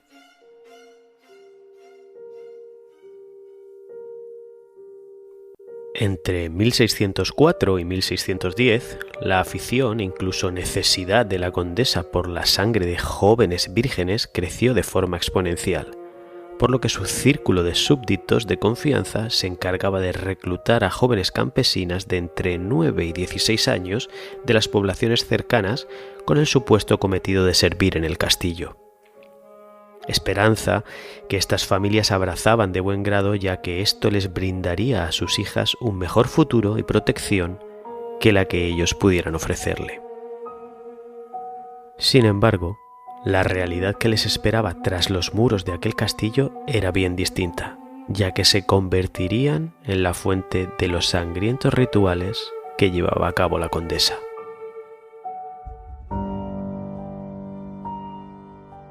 Con el fin de guardar las apariencias, Erzsébet contó en un principio con la ayuda de un religioso local para que las víctimas recibieran cristiana sepultura y que pareciesen muertes por causas naturales. Sin embargo, cuando el número de jóvenes era demasiado elevado, este pastor protestante comenzó a expresar sus dudas ante lo que recibiría las amenazas de la condesa si no lograba mantener el secreto.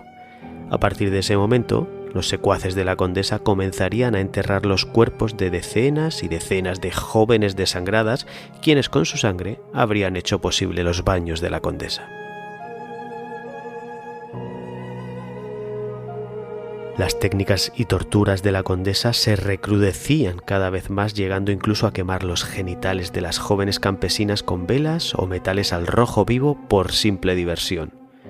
Acostumbraba a morder diferentes partes del cuerpo como las mejillas o los pechos para beber sangre directamente de las heridas y utilizaba artilugios de lo más sádico como jaulas con cuchillas en donde encerraba a las víctimas para posteriormente hacer que las alzaran mediante cuerdas y zarandearlas mientras les producían profundos cortes que hacían que brotase la sangre mientras Bathory las recibía debajo como una especie de ducha. A esto posiblemente haya que añadirle el artefacto más atroz de todos, la llamada doncella de hierro. La doncella de hierro, Iron Maiden, como el famoso grupo inglés de heavy metal, era un ingenio que consistía en una especie de sarcófago con forma de mujer con clavos oxidados en su interior en el que se introducía a la joven virgen y al cerrarlo se clavaban en su cuerpo dando lugar a graves heridas y hemorragias. Como broche al sadismo que demostraba la condesa, se dice que contaba con un diario donde anotaba cada una de las víctimas y una descripción minuciosa de la tortura a la que había sido sometida, y en el que figuraban un total de 612 víctimas a lo largo de 6 años.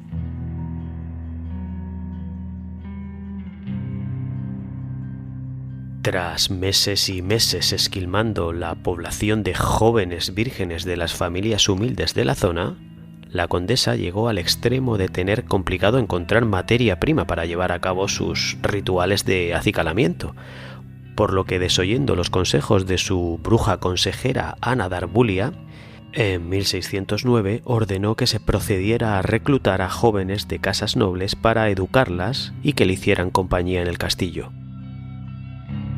Como podréis imaginar, algunas de ellas comenzarían a morir pronto, lo que en realidad no era raro por aquel recién comenzado siglo XVII, donde la mortalidad infantil y juvenil era elevada. Sin embargo, esos números se disparaban en el castillo de Katice.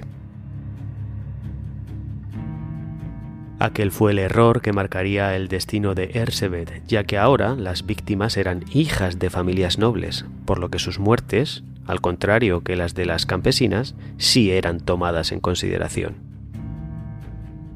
Además de esto, ya en los últimos años empezaron a aparecer cuerpos y restos esparcidos por campos cercanos al castillo, escondidos en silos o incluso arrojados al río, lo que levantó ya del todo las sospechas de lo que pudiera estar pasando tras los muros de aquel castillo. Sería entonces el pastor protestante, que en los primeros momentos ayudaría a encubrir los actos a la condesa, quien la denunciaría oficialmente a través de la curia clerical de actos de brujería en la que se utilizaba sangre de muchachas jóvenes. Tras esto, el rey Matías II de Hungría ordenó a Jorge Thurzó, primo y a la vez enemigo de la condesa, a que tomara el lugar con sus soldados y llevase a cabo una investigación en el castillo. El séquito de Jorge no encontraría oposición alguna en su entrada al castillo, ya que la condesa no contaba con ningún ejército que la protegiera. Y según lo que el primo de la condesa relató, a su llegada al castillo encontrarían en el patio a una joven atada y herida, y conforme se iban adentrando encontrarían a numerosas muchachas torturadas, algunas medio desangradas, además de toda una serie de elementos de tortura en las mazmorras y gran cantidad de cadáveres por los alrededores. Tras el relato de la investigación en el castillo, se apresaron a todos los sirvientes y colaboradores de la condesa, quienes declararon por la fuerza que al menos se habían asesinado a 37 mujeres jóvenes de entre 11 y 26 años. La acusación se concentró en los asesinatos de las jóvenes nobles, pues los de las campesinas carecían de importancia. En la sentencia todos fueron declarados culpables, algunos de brujería, otros de asesinato y los demás de cooperación, y todos, excepto las brujas, fueron decapitados y sus cadáveres quemados. A las brujas, sin embargo, les arrancaron los dedos con tenazas al rojo vivo, según constaba por haberlos empapado en sangre de cristianos, y posteriormente serían quemadas vivas. Erzsébet Báthory nunca pediría perdón ni mostraría arrepentimiento alguno. Sin embargo, el juicio público de una mujer tan poderosa y supuesta autora de todos estos delitos estaba del todo descartado, como también su ejecución, algo que quedaba reservado dentro de la nobleza para las conspiraciones políticas, pese a que el rey Matías II de Hungría pidiera su cabeza por las jóvenes aristócratas que supuestamente habían muerto a sus manos. Finalmente la condenaron a cadena perpetua en confinamiento solitario, además de la confiscación de todas sus propiedades, algo que el rey Matías ambicionaba desde hacía tiempo. En un primer momento se pensó en internar a la condesa en un convento, pero debido a la gravedad de las acusaciones se le acabaría condenando a un encierro de por vida en su propio castillo. En 1611 fue confinada en una habitación a la que tapiaron sus puertas y ventanas con mortero y piedras, dejando solo una pequeña abertura para poder pasarle comida. Además, en las 4 esquinas del castillo se levantaron 4 cadalsos como señal de que dentro vivía una condenada a muerte.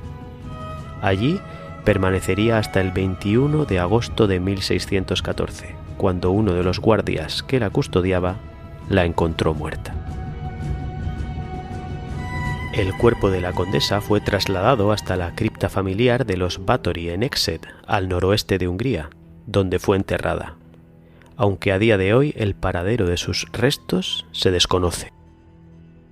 Tras su muerte, se prohibió hablar de ella en todo el país y durante años los documentos de su juicio permanecieron ocultos. En la actualidad, los archivos nacionales de Hungría guardan bastante documentación sobre ella, sobre todo esos documentos en relación al juicio y cartas de tipo personal, aunque ese supuesto diario donde se recogerían todos los crímenes y atrocidades llevadas a cabo y su retrato original se encuentran en paradero desconocido.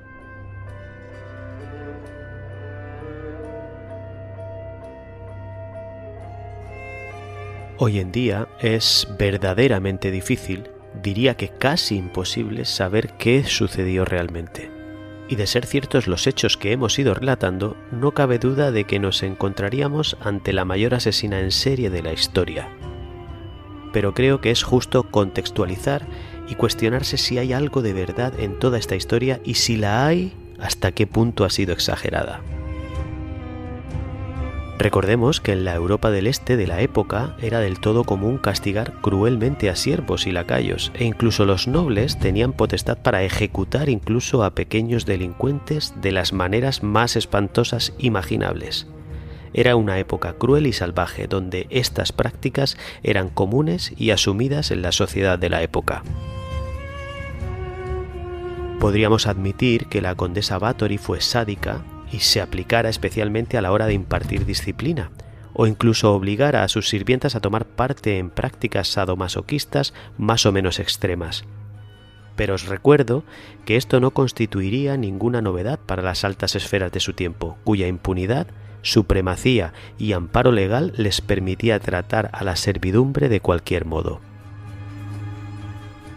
Pero creo interesante tener muy en cuenta que hay historiadores que sostienen que todo esto fue un montaje para eliminar a un personaje poderoso, influyente y excesivamente independiente como era Erzsébet Báthory y además apoderarse de sus codiciadas propiedades.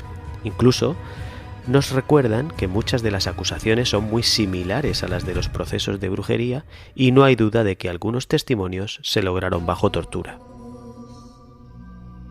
Además, es bastante probable que a todo esto podamos añadir una más que posible campaña de difamación debido al apoyo que Erzsébet prestó a su primo Gábor Báthory, príncipe de Transilvania, en la guerra contra los alemanes, ya que la propaganda de este estilo para desestabilizar el poder de un noble era algo habitual en aquella época y bastante común en esa convulsa región del Imperio húngaro, a lo que deberíamos sumar las ansias del rey Matías II de Hungría por arrebatarle a la condesa el castillo y los territorios circundantes, tan importantes desde el punto de vista estratégico y militar.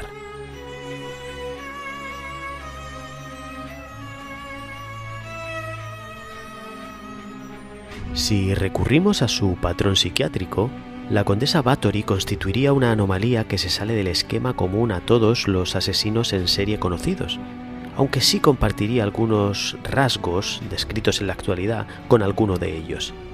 De hecho, algunos psiquiatras le atribuirían el síndrome de Renfield o vampirismo clínico, al igual que en otros casos más actuales como los del vampiro de Düsseldorf o el vampiro de Hannover, en los que estos individuos sienten un deseo irrefrenable por la sangre y comienzan sus andanzas por comer y beber la sangre de animales o alimañas para acabar bebiendo sangre humana, ya que supuestamente la necesitan para poder sentirse razonablemente bien y no enfermar.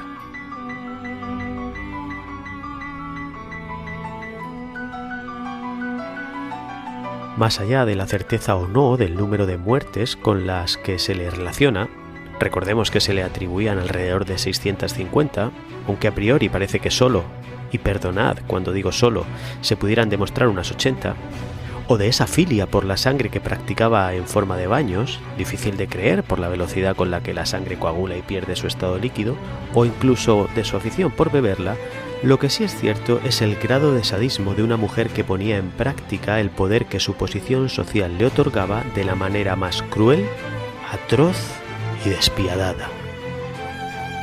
Lamentablemente, al final, nos será prácticamente imposible conocer si Elizabeth Bathory fue realmente la mayor asesina de la historia amparada en su estatus o simplemente víctima de una injusticia histórica para tratar de deslegitimar a una mujer con tanto poder y carisma.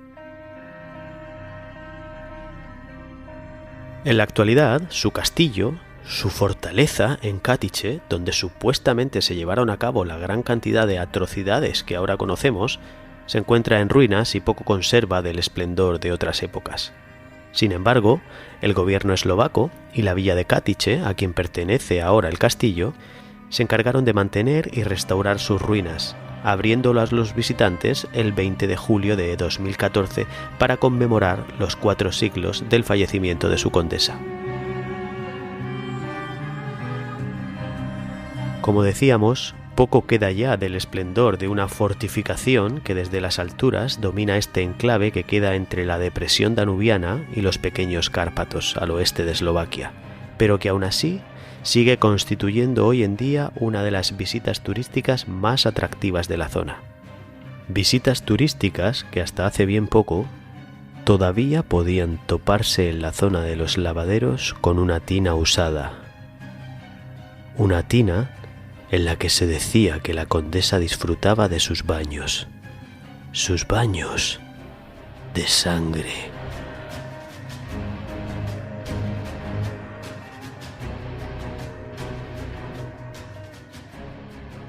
Los 7 pecados digitales, con Iñaki Tobar.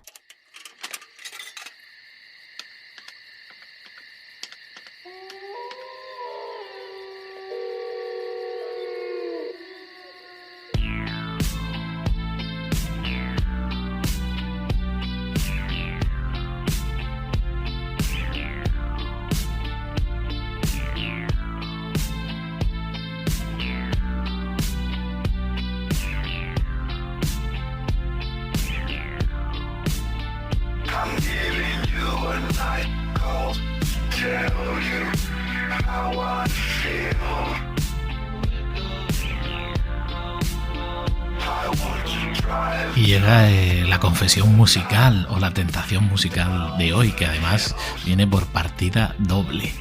Este temazo que os traigo se llama Night Call y es una canción del artista de electro house francés Kavinsky. Fue lanzada como un single en 2010 y le ayudó en la producción nada más y nada menos que Gay Manuel de Omen Cristo, es decir, uno de los Daft Punks.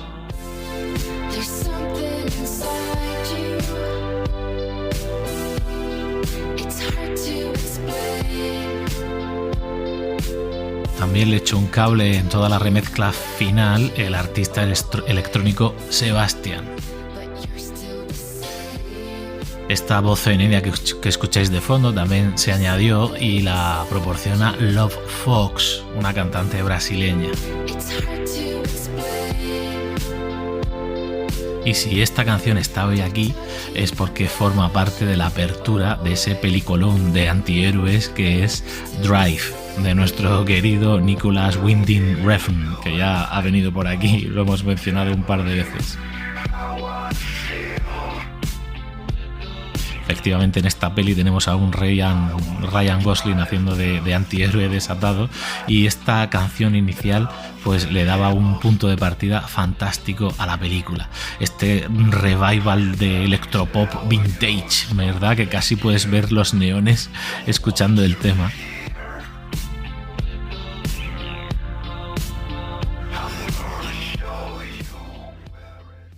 Pero os he dicho que venía la recomendación musical por partida doble, y es que a raíz de este tema, el grupo británico London Grammar hizo un cover de este mismo tema, llamado igual, Night Call, y lo publicó en su álbum de 2013, If You Wait.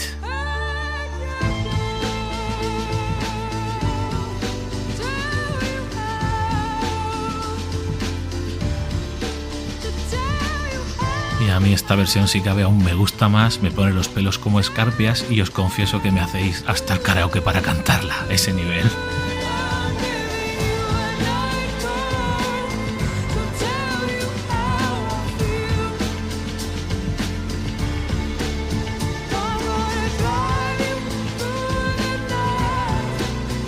Qué temazo, qué dos temazos, pero especialmente esta versión de London Grammar, en serio, me quito el sombrero. Trip hop minimalista en estado puro. Podéis esperar más fricadas del género trip hop por aquí, porque me gusta bastante. Los dos temas, tanto el de Kavinsky como el de London Grammar, los vas a tener desde ya en la playlist de Spotify que tienes enlazada aquí al final de la descripción. Los 7 pecados digitales, con Iñaki Tobar.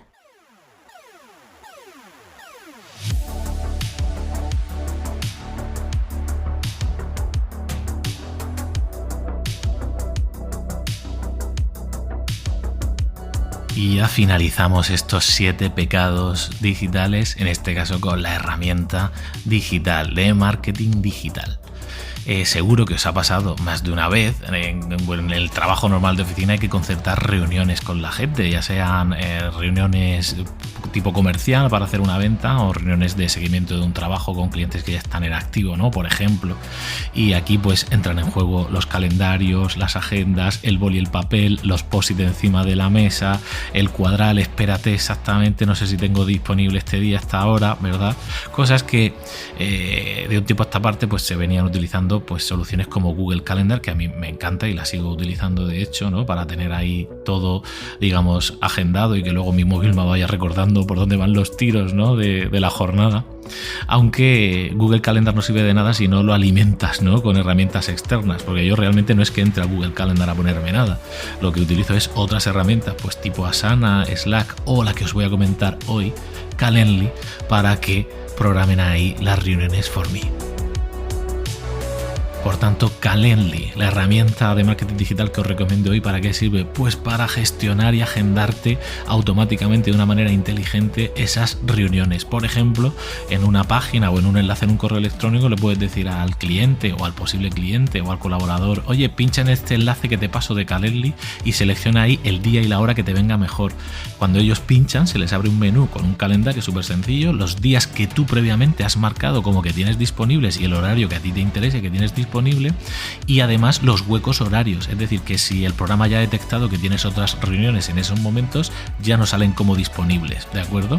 Y en el momento que el usuario lo reserva, se te crea automáticamente no solo un recordatorio por email para que te acuerdes y el propio Calendly te lo avisa, sino que te lo añade a Google Calendar si lo tienes sincronizado, ¿no? Que es lo recomendable. Entonces, claro, esto cuando eres una persona ya es útil, pero si eres un equipo, como nosotros en la agencia, en Webpositor, pues ya es la leche, ¿no? Entonces nosotros en el departamento comercial tenemos una cuenta de pago, claro, de Calendly. Es una herramienta de pago como todas las buenas, aunque no es cara para nada y realmente es una solución brutal, ¿vale? Para estos temas de sincronizar agendas de la gente y de proveer espacios y ventanas temporales en los cuales atenderlos de una manera automática y además muy versátil, que te permite crear diferentes perfiles dentro de Calendly, ¿no? En plan, oye, ¿con quién quieres la reunión? ¿Con Javi del departamento de consultoría o con Jenny del departamento de matriculaciones de la escuela? O sea, muy potente y que la puede usar desde una empresa gigante al comercio de SEO local más pequeñito. Por ejemplo, una peluquería que en su ficha de Google Maps no tiene ni web, pero enlaza directamente al Calendly para que el usuario pueda reservar ahí la cita, ¿no? Por ejemplo, en la pelu, algo tan sencillo pero tan potente a la vez. Así que ya lo sabes, una herramienta nueva para tu arsenal, Calendly. Los 7 pecados digitales, con Iñaki Tobar.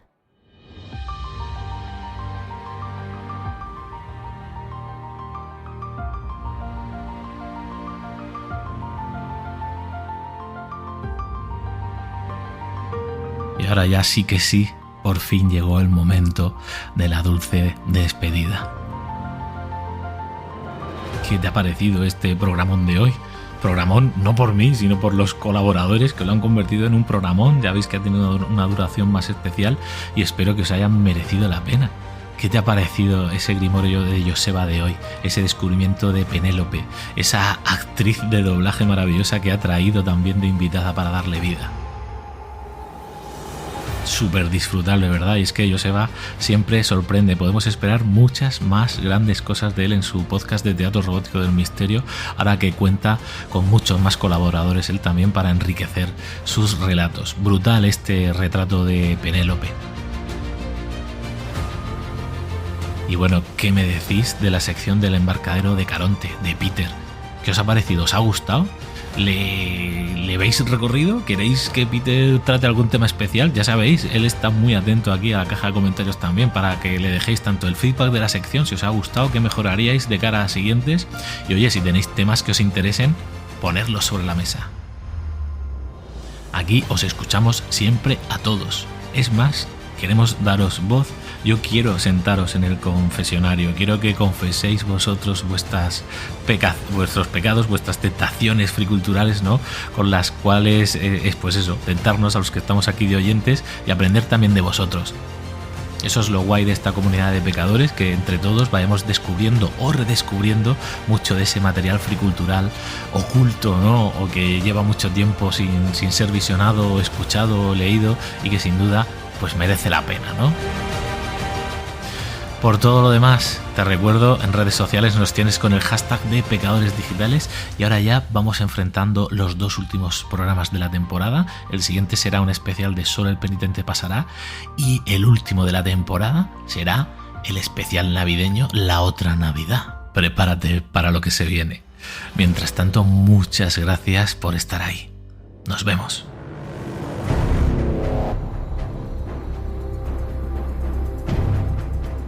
Tú también puedes ser un pecador digital. Sigue el hashtag Pecadores Digitales y mándanos tus confesiones a través de la cuenta de Twitter SEO Mental, de la web seomental.com o de la plataforma de podcasting que prefieras. iVoox, Spotify, iTunes. Donde quieras, pecamos.